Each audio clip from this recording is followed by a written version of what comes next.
Disclaimer, इस channel में जो भी वीडियो हम अपलोड कर रहे हैं उसका पर्पस सिर्फ और सिर्फ लर्निंग पर्पस से है। हम किसी भी तरीके से बाइंग या सेलिंग का यहाँ पे प्रमोशन नहीं करते हैं या हम कोई टिप प्रोवाइड नहीं करते हैं।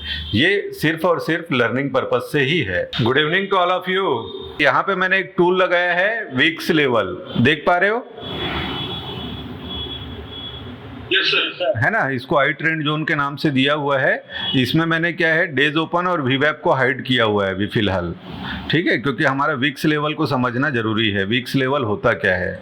तो विक्स लेवल मतलब क्या होता है? वॉलेटिलिटी लेवल, ठीक है। वॉलेटिलिटी मतलब मार्केट कितना ऊपर नीचे उथल पुथल कर सकता है ना। वॉलेटिलिटी मतलब वही होता है ना, कितना ऊपर कितना नीचे जा सकता है। ये विक्स का पिवोट लेवल है, ये वाला ब्लू कलर का लाइन जो दिया हुआ है ना। इसके ऊपर में ये है हमारा विक्स का अपर लेवल, या हम इसको बोल सकते हैं रेजिस्टेंस लेवल, R1 लेवल जैसे बोलते हैं ना CPR में। तो ये विक्स का R1 हो गया, विक्स का R2 लेवल हो गया।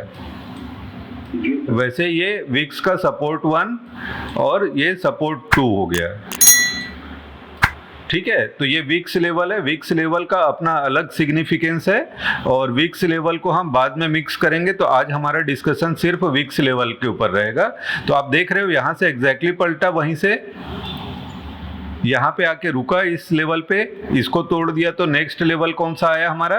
ये लेवल, ये भी लेवल, लेकिन स्ट्रॉन्ग कैंडल से टूटा तो हमारा नेक्स्ट लेवल ये आता है। कभी भी ये S2 लेवल के बाद ट्रेड नहीं करना है डाउन साइड के लिए, या R2 के ऊपर में ट्रेड नहीं लेना है अप साइड के लिए, ठीक है। ये नियम क्लियर हो गया। R2 के बाद टिकता नहीं है इसमें भी, ठीक है। और इसके बीच में रहेगा ना, तो जैसे रेंज बोलते हैं ना, मैं रेंज बोलता हूँ हमेशा, जैसे CPR में रेंज बोलते हैं ना, वैसे ही विक्स का अगर रेंज बोलेंगे तो विक्स का रेंज जो होता है वो होता है इसका R1 लेवल, वहाँ से लेके S1 लेवल, ठीक है। ये इसका रेंज होता है। अगर रेंज के बाहर हो गया तो नेक्स्ट लेवल पे जाता ही है, ठीक है। ज्यादातर टाइम आपको दिखेगा जाता ही है, और कब फेल होगा वो भी हम समझ जाएंगे। तो विक्स मतलब होता है वॉलेटिलिटी। तो मतलब जैसे थ्योरेटिकली एक सर्टेन वॉलेटिलिटी है तो उसमें ऊपर उतना ही जाएगा, नीचे ही उतना आ जाएगा, वही हमारा वॉलेटिलिटी लेवल होता है। तो अगर कोई वॉलेटिलिटी लेवल का बाउंड्री टूट जाता है, मतलब ज्यादा वॉलेटाइल हो गया, तो ज्यादा वॉलेटाइल हो गया तो कहां तक का वॉलेटाइल होगा? वो R2 लेवल तक चला जाएगा, ठीक है। यहां तक क्लियर हो गया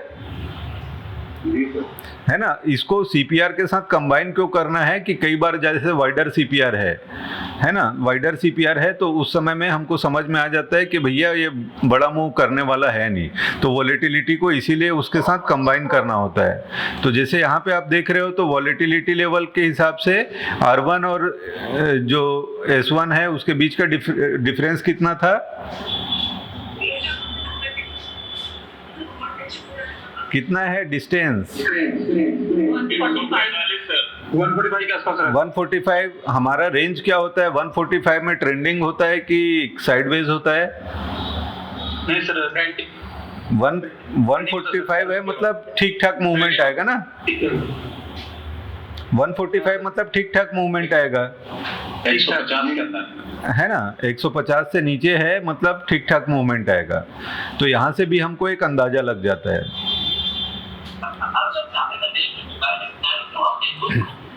ठीक है। क्लियर हो गया इसका भी रेंज का। अब आप इसको देख लो, एग्जैक्टली वहीं से रिटर्न हो गया ना। अगर हम यहाँ पे सिर्फ CPR के बेस पे ट्रेड करते तो क्या होता? CPR से ऊपर तो निकला है, तो जैसे R1 प्रीवियस डे हाई के ऊपर गया, मतलब ये ब्रेकआउट दिया है, लेकिन यहाँ पे विक्स लेवल था, तो विक्स लेवल है तो वो भी उतना ही इंपॉर्टेंट है। अगर विक्स लेवल के अंदर है तो कभी भी फेल कर देता है वो, ठीक है। क्लियर हो गया आज क्यों यहाँ से रिवर्स हुआ? क्लियर है सर, ठीक है। तो विक्स लेवल हमारा आज हमको इंडिकेशन दे रहा था कि भैया लेवल पार नहीं हुआ है, आप पलट सकते हो। और जैसे हमारा ये CPR को कंबाइन करेंगे तो CPR के हिसाब से मैं क्या बोलता हूँ कि अगर R1 प्रीवियस डे हाई के नीचे आ गया, जैसे अगर मैं ये टूल को हटा देता हूँ VWAP और 20 EMA को टाइम बिंग के लिए, तो सीपीआर के हिसाब से क्या होता है, जैसे R1 previous day high break हुआ जी सर। तो रेंज के अंदर घुसेगा तो मेरा पहला टारगेट क्या रहेगा, सीपीआर। तो ये सीपीआर तक आया। अब सीपीआर को तोड़ दिया, तो सीपीआर को तोड़ दिया है तो उसको नीचे आना था S1 प्रीवियस डे लो। S1 प्रीवियस डे लो आने के बाद ये भी स्ट्रॉन्ग कैंडल से टूट गया, तो इसको आना था S2 लेवल। S2 लेवल के बाद मैं भरोसा नहीं करता नीचे जाएगा कि नहीं जाएगा। जाएगा तो जाने दो, मुझे लेना देना नहीं है। मेरा टारगेट S2 पे ओवर हो जाता है, ठीक है। तो इसको सीपीआर के साथ कंबाइन करेंगे तो जैसे विक्स लेवल लगा दिए तो हमको पता था कि भाई ये ब्रेकआउट दिया है वो फेक ब्रेकआउट है, तो जो फेक ब्रेकआउट आता था ना वो यहाँ से कैप्चर हो जाएगा। तो सीपीआर का जो लिमिटेशन था या जो सीपीआर में हम फंसते थे कहीं पे, वो हमारा लिमिटेशन यहाँ से कैप्चर हो जाता है कि भैया आप ट्रैप में नहीं फंसोगे। ये जो प्राइस है, ठीक है, यहाँ पे विक्स लेवल का आइडिया हो गया। विक्स लेवल क्यों इंपॉर्टेंट है, और विक्स लेवल का R2 लेवल के नीचे मार्केट टिकता नहीं है। तो ये देख रहे हो यहाँ से रिवर्स हो गया। अगर हम सिर्फ इंडिकेटर के भरोसे बैठे रहते, जैसे यहाँ पे VWAP और 20 EMA लगा देता मैं, तो हमारे को क्या दिख रहा था कि VWAP के नीचे में 20 EMA है, मतलब नीचे जाएगा। तो कहाँ तक जाएगा और कहाँ से पलट जाएगा वो हमको यहाँ से विक्स लेवल बता देता है, ठीक है।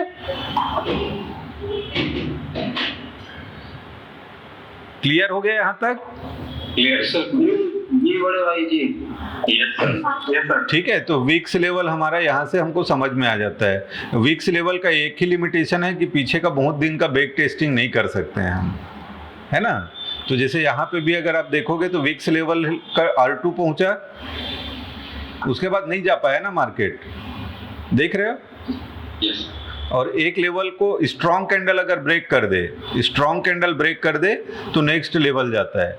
विक्स का लिमिटेशन क्या होता है, जब बहुत ज़्यादा वाइडर सीपीआर होता है तो विक्स लेवल भी उतना अच्छा रिएक्ट नहीं करता है, इसीलिए दोनों को कंबाइन करना है। जैसे यहाँ पे है विक्स लेवल कितना था, 145, मतलब इसमें मूवमेंट आ सकता है। यहाँ से भी हमको इंडिकेशन मिला था और नैरो सीपीआर था, इस दिन वाइडर सीपीआर था, ठीक है। और रेंज क्या था इसका, ये भी रेंज 145 के आसपास है, ठीक है। ठीक है, तो इसका रेंज भी मीडियम लेवल का था, लेकिन यहाँ पे अगर हम सीपीआर लगाएंगे, गलत देख रहे हैं सर, गलत देख रहे हैं। हाँ, R1 मैंने ऊपर लेवल से नीचे तक। ओहो सॉरी, यहाँ से देखना था ना। हाँ सर। ठीक है, ये भी 150 के आसपास आ रहा है, ठीक है। तो ये अगर हम देखेंगे, अगर इसको सीपीआर के साथ कंबाइन करते हैं तो आपको दिख जाएगा कि कंपैरेटिवली वाइडर सीपीआर है ना इस दिन। तो वाइडर सीपीआर है तो यहाँ पे आपको देख लेना है VWAP और 20 EMA, ये धीरे धीरे समझेंगे, कल समझेंगे। आज विक्स लेवल का बस ध्यान रखना कि विक्स लेवल में कौन कौन से लेवल हमको ध्यान में रखने हैं, ठीक है। 5 मिनट पहला कंफर्मेशन के लिए 5 मिनट, उसके बाद आप स्विच कर सकते हो 3 मिनट में। सबसे पहला कैंडल बनता है ना, उसका स्ट्रेंथ देखा जाता है। तो पहला कैंडल 5 मिनट पे देखो, उसके बाद विक्स लेवल लगा के देख लो, उसके बाद आप शिफ्ट कर दो 3 मिनट में। उसके बाद जब सभी टूल लगाओगे ना तो 3 मिनट में आपको परफेक्ट एंट्री मिल जाएगा। फ्रेंड्स, अगर आपको ये कंटेंट अच्छा लगा तो वीडियो को लाइक जरूर कीजिए, और अगर चैनल पे नए हैं तो चैनल को सब्सक्राइब कीजिए।